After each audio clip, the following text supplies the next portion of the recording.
Alright, so in this video, I'm going to be discussing my list of top 10 worst college football games of 2023, counting down from number 10 to number 1.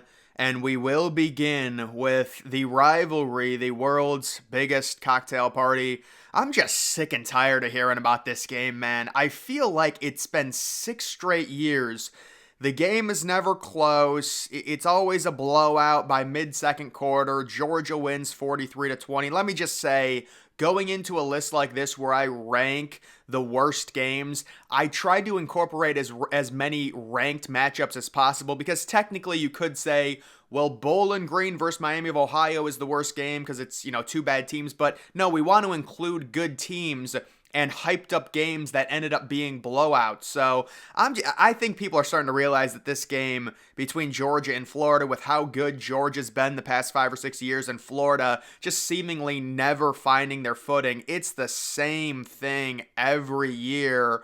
And to be fair, this past year, I feel like nobody really hyped it up, but still, 43-20. Game is over in the first half. I think Florida started off with a 7-0 lead, funny enough, but yeah, Georgia just completely overpowering at this point in this rivalry. The number one team in the country at that time. Moving on to number 9, the number 9 worst game. How about this? A top 15 matchup. I called Utah a fraud from the start.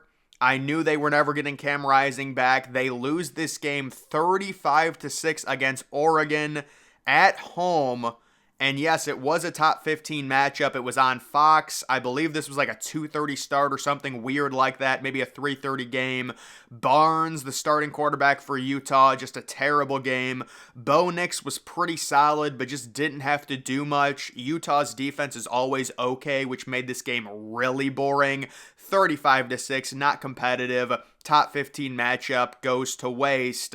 And Oregon crushes Utah. Just not a fun game there. That was supposedly a big-time matchup. Moving on to number 8, it is Ole Miss at Georgia. So this was one of the ESPN 7 o'clock SEC games. It was hyped up. It was a top 10 matchup. Ole Miss ranked number 9. They had one loss going into this game. Georgia, the number 2 team in the nation. This game was originally tied at 7, but Georgia just ends up destroying Ole Miss. Jackson Dart only had 17 pass attempts, 112 yards, an interception. Judkins, now the Ohio State running back, really not good average. 22 carries, 75 yards, did have 2 touchdowns. For Georgia, Carson Beck, very nice game. Kendall Milton went crazy. 9 carries, 127, 2 touchdowns.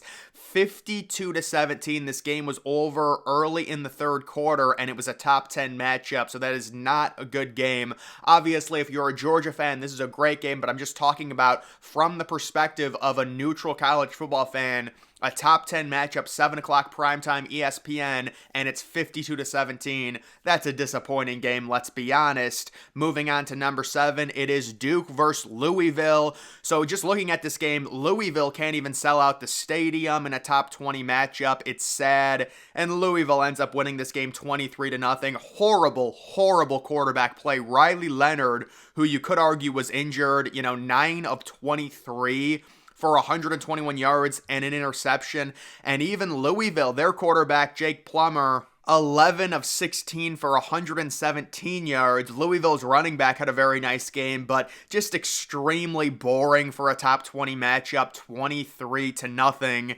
Another bad one there. Moving on to number 6, it is Alabama and South Florida. How can we forget the weather delay game, the weird situation with Alabama playing a home-and-home with South Florida on the road, but because South Florida doesn't have an on-campus stadium right now, they play at Raymond James Stadium, home of the Tampa Bay Bucks. Jalen Milroe possibly being benched for an undisclosed reason. Tyler Buckner, the Notre Dame transfer, starts and can't even throw a pass. They bring in Ty Simpson. It was a complete mess for Alabama. And you had the issues with the camera where, because of the lightning strikes in the area, the camera operators couldn't be at their bay and they had to use an overhead camera for most of this game. You had 2 halftimes because They had the lightning strikes, and there was a delay with like 2 minutes left in the first half. It took an hour, and then they came back out and then went to halftime again.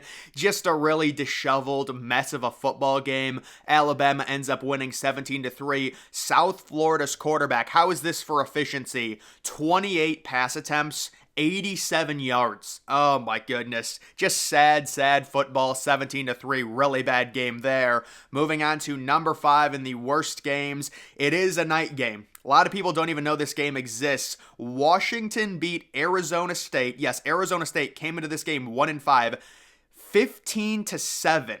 And Michael Penix Jr. really struggled. No touchdowns, 2 interceptions. This is why I was out on Washington. And everyone was like, oh, you were wrong about Washington. I don't know, man. I'm just shocked Washington actually made it to the national championship. I do not think that is a national championship worthy team. I'm sorry. Michael Penix Jr. was really not good in the second half of the year.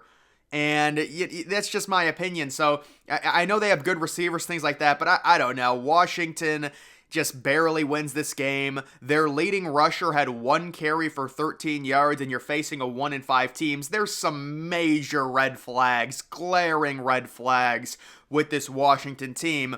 Again, they had a great year. They did beat Texas. I get it, but still, Washington barely beats Arizona State. Nobody remembers it because nobody saw it live. It started at 10:30 Eastern Standard Time.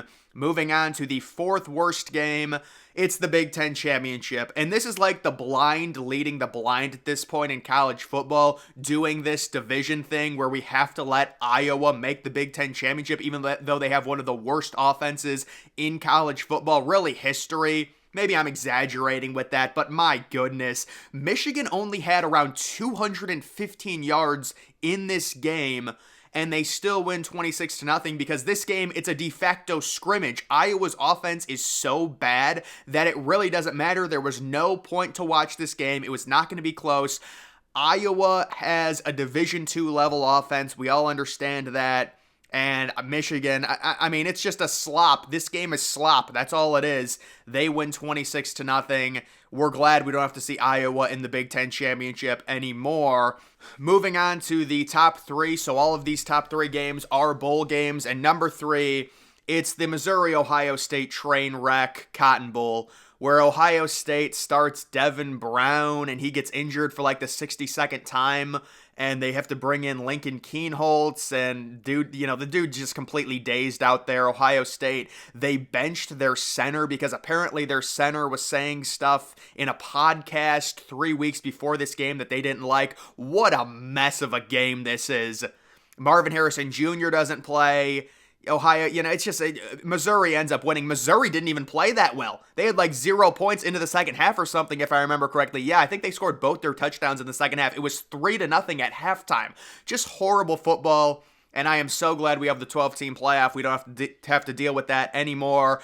Moving on to number 2, it is the Fiesta Bowl. So this game started, I believe, at 11 a.m. Central. It was either 11 a.m. or 10 a.m. Arizona has a weird time zone where I think they are only 2 hours behind me, not 3 hours. They're not Pacific Standard Time. But still, coming into this game, there's droves and droves of empty seats. Nobody cares. Liberty comes out. They score a touchdown. They miss the extra point, so they're up 6-0. And then Oregon, almost like they're playing, a practice squad team, just waltzes up and down the field.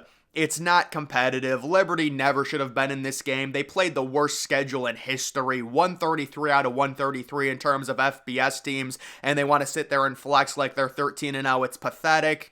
45-6, terrible football, meaningless New Year's Six game. It is very sad. And then moving on to number 1, this was just disturbing. And I should have bet $1 billion. Obviously, I don't have $1 billion, but just in general, and I have the receipts. I said 2 weeks before this game happened, when Georgia was only 14-point favorites, this might be the easiest bet in history. What am I missing?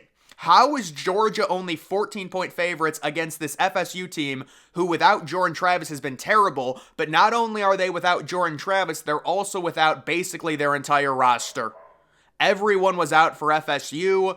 and that's the result. You get a 60-point game. I think I predicted 52-7 or something like that, and the line ended up moving a little bit. I think it closed at Georgia minus 20. It really should have been like Georgia minus 28 or minus 31.